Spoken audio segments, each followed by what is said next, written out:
दिल्ली के बारे में कहा जाता है कि वो बेगानी है। बेगानी दिल्ली क्यों कही गई और कब कही गई ये तो नहीं पता, लेकिन शायद इसके पीछे एक बड़ी वजह ये रही कि दिल्ली में देश भर के लोग रहते हैं और जिस तरह से एक किसी शहर में आपस में लोगों का लगाव जान पहचान होता है, एक दूसरे को रिकॉग्नाइज करते हैं, उस तरह से दिल्ली एक दूसरे के साथ व्यवहार नहीं कर पाई। इस वजह से शायद इसको बेगानी कहा गया। लेकिन ये वो बेगानी दिल्ली अपने एक नेता को याद कर रही है और वो जिस तरह से याद कर रही है उसके बाद वो अचानक कांग्रेस नेता लाइमलाइट में आने जा रही हैं। तो हम बात कर रहे हैं दिल्ली के पूर्व मुख्यमंत्री शीला दीक्षित को लेकर के जो कांग्रेस में मंथन चल रहा है। मैं हूं विद्याशंकर तिवारी, इंडिया न्यूज के डिजिटल चैनल इन खबर के लिए।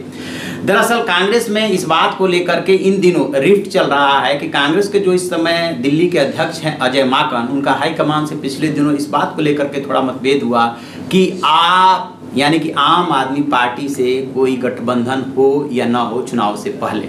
अजय माकन इस चीज़ का विरोध कर रहे थे और बीच में इस तरह की भी खबरें आई थी कि हाईकमान से उनका इस बात को लेकर विरोध चल रहा है और शायद वो रिजाइन भी कर देंगे।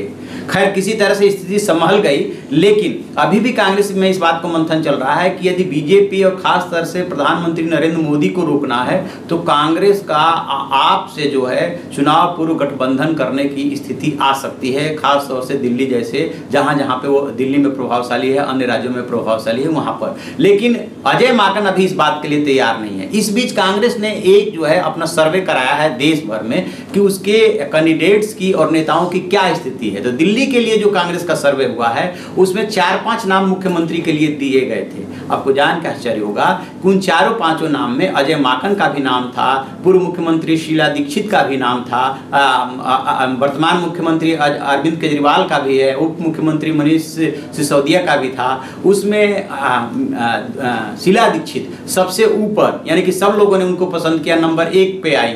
उसके बाद अजय माकन उसमें सबसे नीचे आए। तो अब उसके बाद एक कयासबाजी शुरू हो गई कि शायद कांग्रेस जो है अजय माकन से छुटकारा पाकर के शीला दीक्षित को प्रदेश की कमान सौंपना चाहती है, प्रदेश कांग्रेस की। तो यदि ऐसा होता है तो जो अजय माकन दिल्ली प्रदेश में शिफ्ट हुए थे केंद्र की राजनीति से, वो राष्ट्रीय महासचिव थे और मीडिया सेल के प्रभारी हुआ करते थे, वो दिल्ली में ये सोच करके गए थे कि दिल्ली की राजनीति करेंगे और यहाँ के मुख्यमंत्री पद के दावेदार थे, लेकिन शायद उनकी दाल नहीं गल पाई। और यदि फिर से शीला दीक्षित आती हैं तो कांग्रेस ने एक तरह से अपनी रणनीति पे पुनर्विचार किया है। तो अब देखने वाली बात यह है कि क्या पूर्व मुख्यमंत्री फिर से दिल्ली कांग्रेस की कमान संभालती है। पहले वो प्रदेश अध्यक्ष रह चुकी हैं, मुख्यमंत्री रह चुकी हैं, और कांग्रेस यदि अपनी रणनीति में बदलाव करती है तो क्या उस रणनीति का क्या नतीजा निकलता है। तो आप ऐसी खबरों के लिए देखते रहिए हमारा डिजिटल चैनल इन खबर और उसे सब्सक्राइब कीजिए।